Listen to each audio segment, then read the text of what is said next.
today I want to share a little bit of my philosophy about wellness.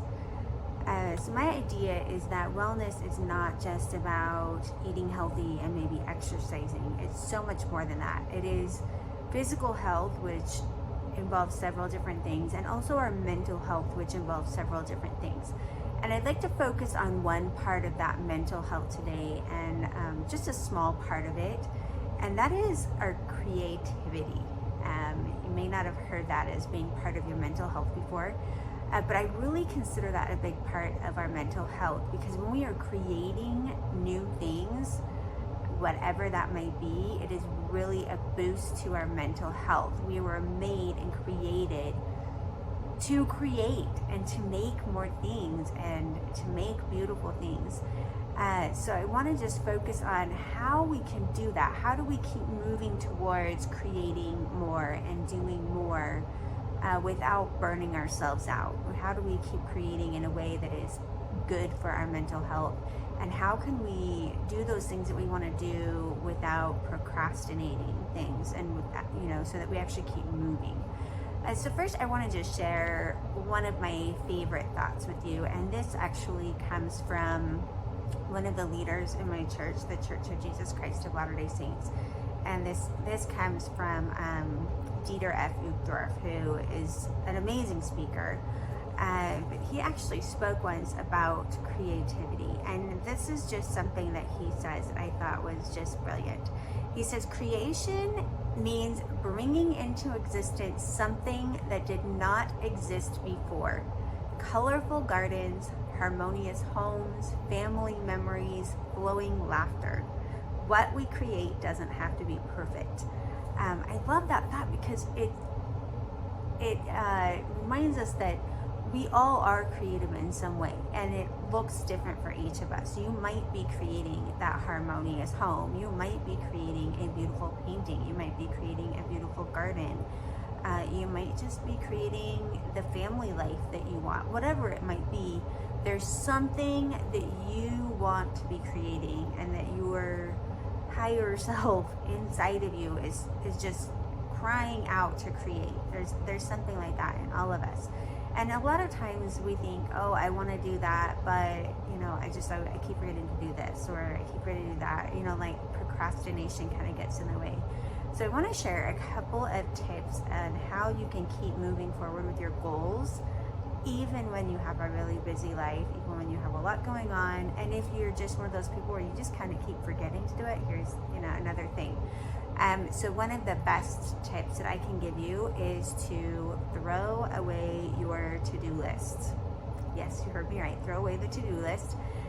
What I mean by that is take everything that you have on your to-do list and put it onto your calendar.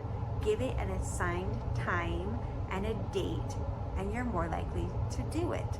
So just put those little things on there. Now, if you're working on a big goal and you want to be working on something small every week towards that goal, put it onto your calendar as a reoccurring event, so that you have a time every week that you're going to be working on that.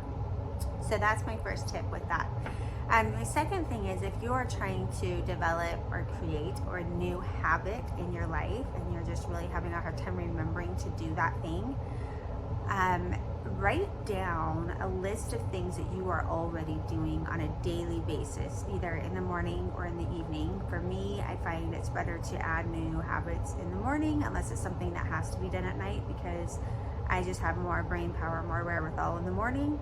So I have a very long list of things I do in the morning, and I keep it shorter at night.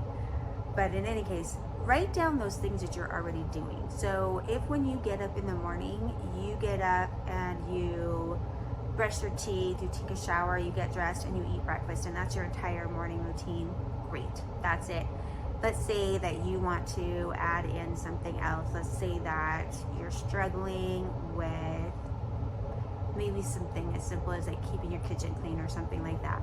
So maybe you might want to add into that morning routine, after you take your shower, you're going to unload the dishwasher so that the kitchen is ready for the day to just start adding in new dishes. And this is just a simple example, but you would then attach that new behavior that you're wanting to create to something that you're already doing. So you're already taking a shower, and then you're going to work on immediately unloading that dishwasher after that shower, so that those two behaviors become connected to each other. And within a few weeks, you're going to find that you automatically, every time you get out of the shower, you just think, oh, I need to go unload the dishwasher now, or whatever it may be. So that's how you create a habit that's automatic, is by attaching it to things you're already doing that are automatic. It works really well.